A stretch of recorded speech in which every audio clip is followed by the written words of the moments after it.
Αν είναι όμως να διασώσουμε το μυθιστόρημα στη νέα εποχή, θα πρέπει να αποφασίσουμε ποιο είναι το μέλλον που του επιφυλάσσουμε. Στις αρχές του προηγούμενου αιώνα, συγγραφείς όπως ο Προύστ και ο Χέρι Τζέιμς, ευρισκόμενοι στο μετέχνιο της ιστορίας, είχαν αντιληφθεί πως ήταν άσκοπο να συνεχίσουν το είδος των μυθιστορημάτων που τους πρόσφερε η παράδοση του ρεαλισμού.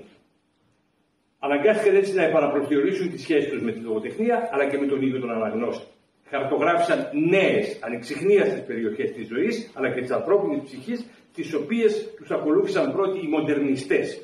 Από το μακρινό 1927 η Βιρτζίνια Γουλφ έγραφε: σε 10-15 χρόνια η πρόζα θα χρησιμοποιείται για σκοπούς για τους οποίους δεν χρησιμοποιήθηκε ποτέ ως τώρα. Θα αναγκαστούμε να επινοήσουμε καινούργια ονόματα για τα διάφορα έργα που κρύβονται επιτίδια κάτω από το προσωπείο μιας και μόνης κατηγορίας αυτής του μυθιστορήματος. 100 χρόνια αργότερα, τα λόγια αυτά υπούν πιο επίκαιρα από ποτέ. Θα χρειαστεί μάλλον να τα λάβουμε σοβαρά υπόψη μας, καθώς μπαίνουμε όλο και πιο βαθιά στη χώρα του μεταμοντέρνου.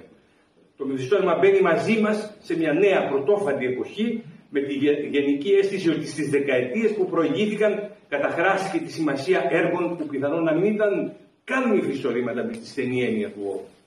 Ημερολογιακές καταχωρήσεις, αυτοβιογραφίες, έπιτραμωδίες, χρονογραφήματα, επιστολικά δράματα, σπονδυλωτές ιστορίες, ποιητικές σπουδές, ετερόκλητες αφηγήσεις βαφτίστηκαν μυθιστορήματα για εκδοτικούς κυρίως λόγους. Το μυθιστόρημα παραμένει η αιχμή του δώρατος στην παγκόσμια βιβλιαγορά, ως όρος ιδιαίτερα ελκυστικός για τους απαραίτητους αναγνώστες. Πρόκειται για έναν επεκτατισμό που επέδειξε ο ηγεμόνας αυτός της λογοτεχνίας, καταπίνοντας το διήγημα, την νουβέλα, τη βιογραφία, το δοκίμιο, το χρονογράφημα, κάθε εκμάδα πεζογραφίας στο σύγχρονο κόσμο.